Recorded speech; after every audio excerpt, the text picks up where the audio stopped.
Hey everybody, welcome back to my channel. Today we're going to start putting the radiator in.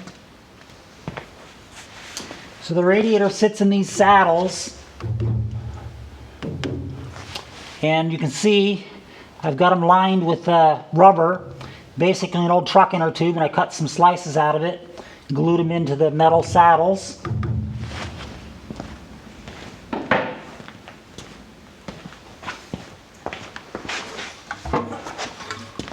And the radiator just sits right in them.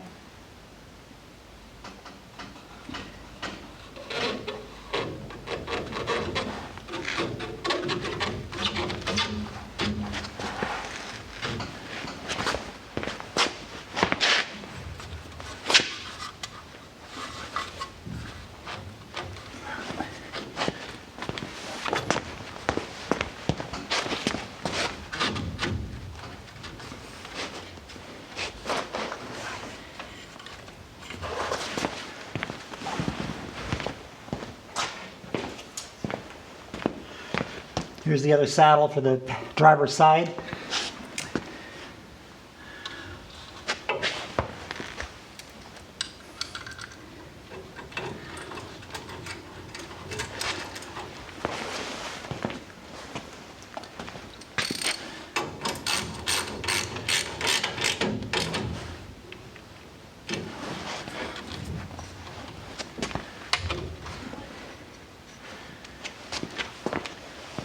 Okay, now we'll start hosing it up.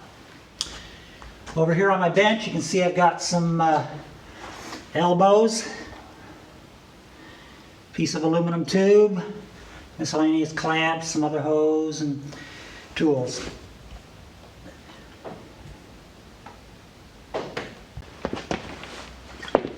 Okay, we're going to start down here, the lower radiator mount.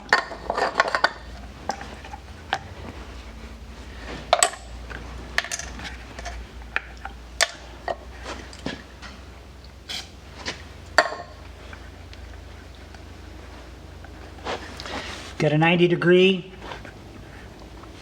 silicone hose.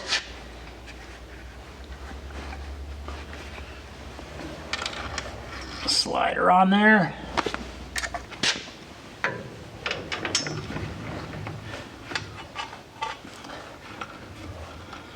So I'm not going to tighten that up yet.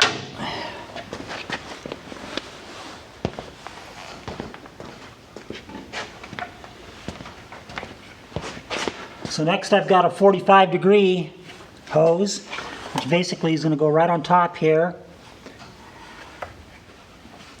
So I need to make a little splicer out of that aluminum tube that I got to connect it together.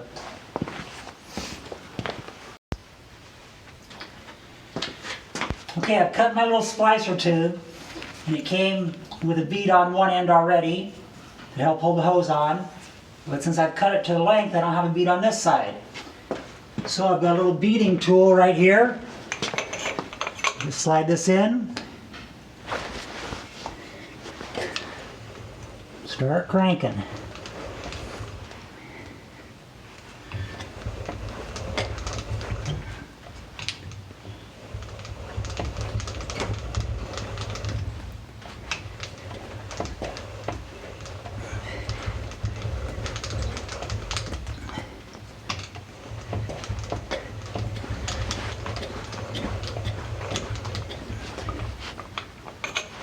And voila!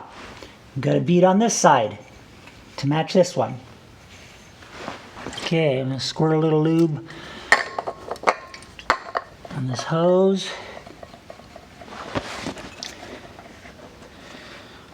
Stick our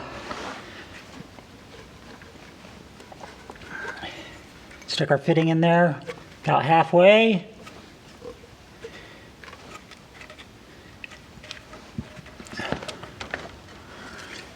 Squirt a little lube on the other end of the hose.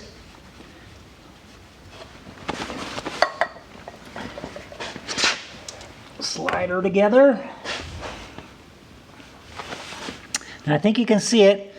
Here's the inlet side. The thermostat's right behind it. And I got to splice these two together. So I'll make another short aluminum tube that'll go in here and couple to there.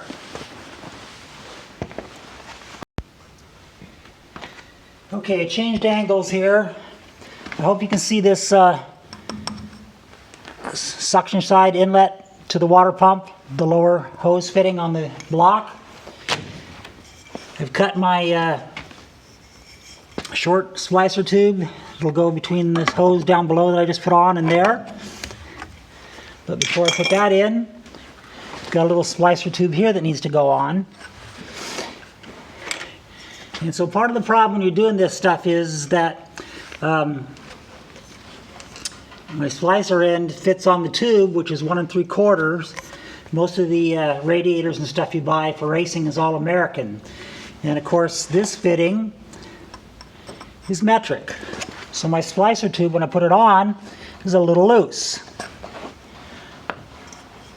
But 1.5 inches, which is the next size down in American, that's common anyway, is too tight to go on there. So I'm going to show you a little trick.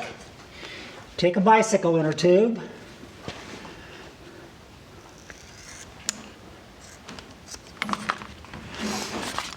and cut yourself a little band out of it.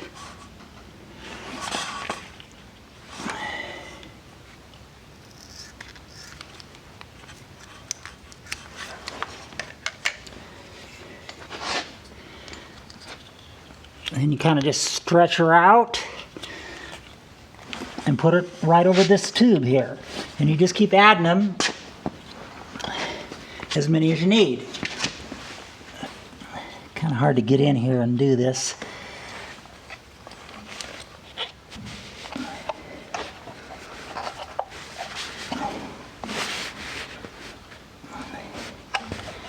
There we go. Get a screwdriver and help manipulate it on a little bit.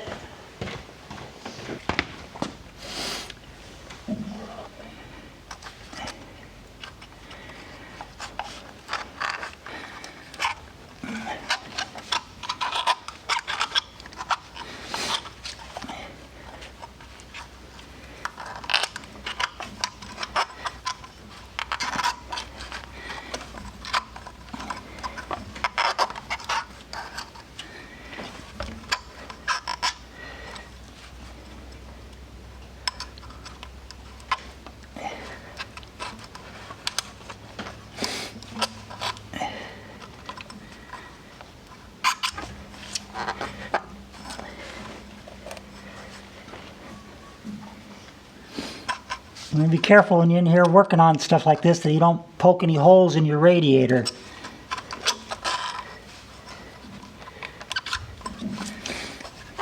Okay, I got one band on there. And I think it needs one more. I'll spray a little lube on there.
Okay, that feels pretty good. Okay, on this water neck side of this splicer hose, I'm going to use a T-bolt. So I make sure I get it on there nice and snug. A little more clamping power since it's not the exact fit that we want.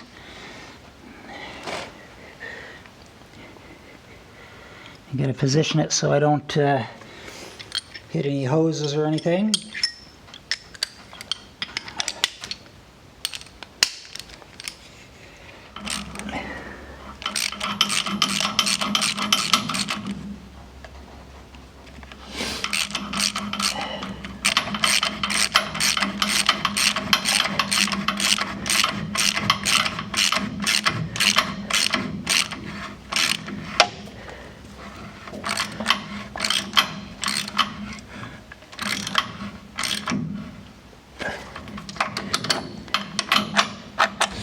Alrighty, feels good. Clamp's not hitting anything.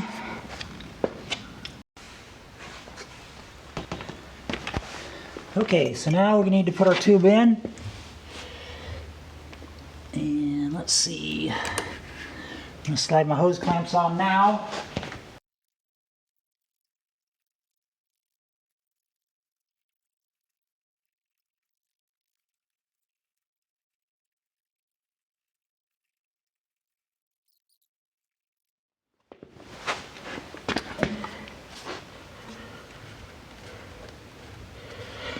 Okay, everything's clamped down. Looks good.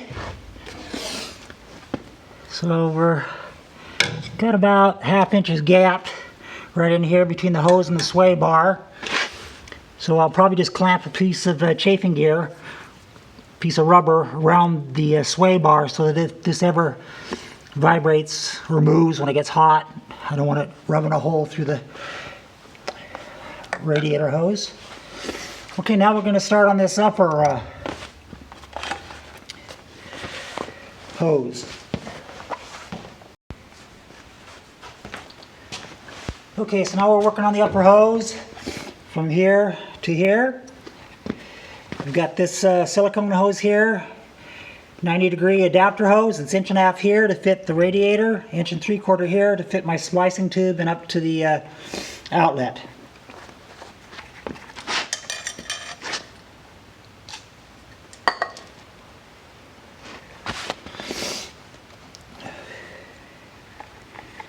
And just slide this thing on here. That will leave the hose clamp loose for now.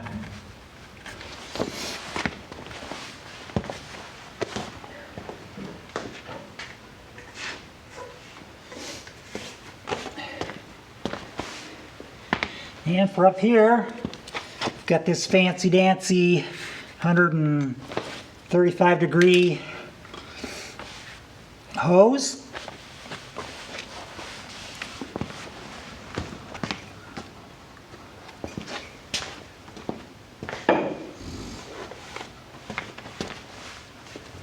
Okay, same deal. It fits a little bit loose up here on this upper neck, so I'm going to cut some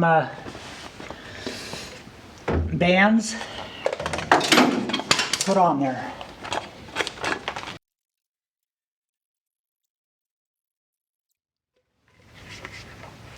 There, that hose fits pretty good. Okay. Again, I'm going to use a heavy-duty band clamp on this upper one just to get a good squeeze on it since it's not exactly the correct size up there. But I'm going to leave it loose for now until we get this piece put in right in here.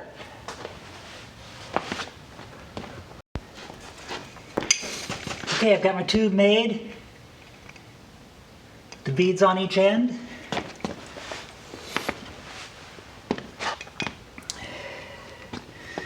Put our hose clamps on here.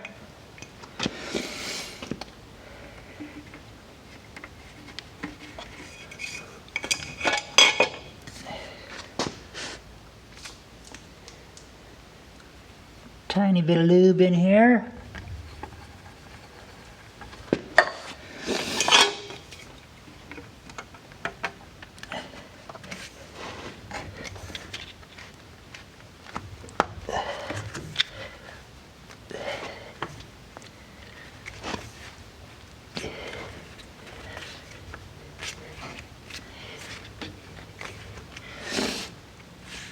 Okay, she's looking pretty good. Let's get her all tightened up.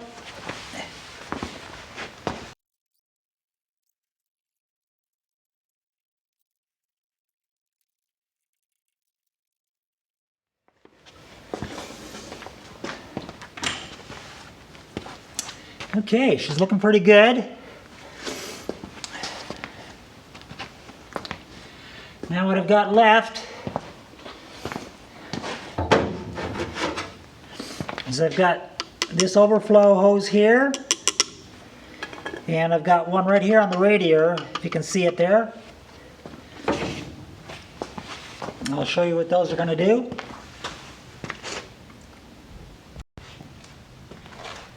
Okay, so I've got this overflow tube here that I showed you. That's going to have a hose on it.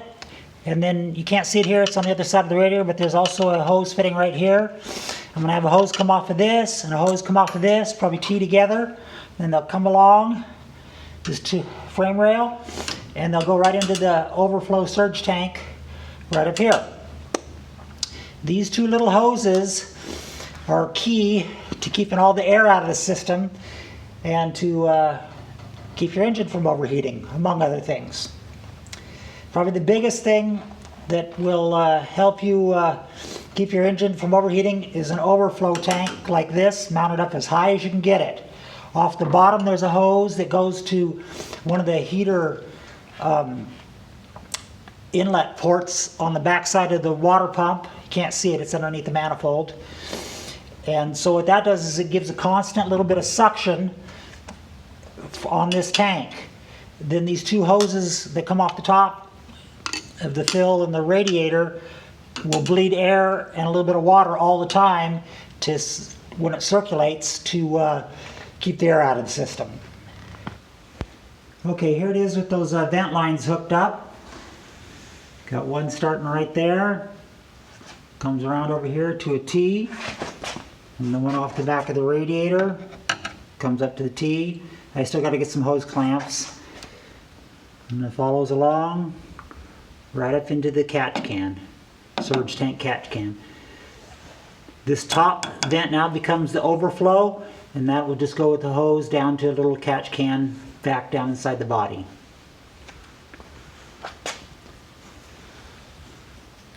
Okay, that's it for now. Thanks for watching. See you next time.